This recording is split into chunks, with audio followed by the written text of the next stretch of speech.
வணக்கம் நேர்களே. நமக்குண்டான உபாசனை தெய்வம் எது? அருள் தரக்கூடிய உபாசனை தெய்வம், நன்மை செய்யக்கூடிய உபாசனை தெய்வம், விரைவிலே சித்தியாகக்கூடிய உபாசனை தெய்வம். அதாவது நம்மளோட மனசுக்கு விருப்பமான தெய்வம், நம்மளுக்கு பிடிச்ச தெய்வத்தை நம்ம வழிபாடு செஞ்சுக்கிட்டு மந்திரங்களை ஜபிச்சுக்கிட்டு நல்லருளை கொடுக்க வேண்டி நம்ம பிரார்த்தனைகளாகப்படுத்தி கொடுத்துக்கிட்டு இருப்போம். அப்படி செஞ்சு இருந்தும் நமக்கு முன்னேற்றங்களாகப்பட்டது இருக்க செய்யாதுங்க. கொஞ்சம் முன்னேற்றத்துல தடை விஷயங்களாகப்பட்டது இருக்க செய்யும்.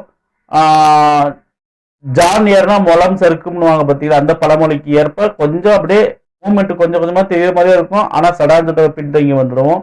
அந்த விஷயங்களாகப்படுத்தி இருக்க செய்யும். இது என்ன காரணம்னா, ஒவ்வொரு மனிதர்களுக்கும் ஒவ்வொரு தரக்கூடிய உபாசனை தெய்வங்களாகப்படுத்தி இருக்க செய்யுங்க.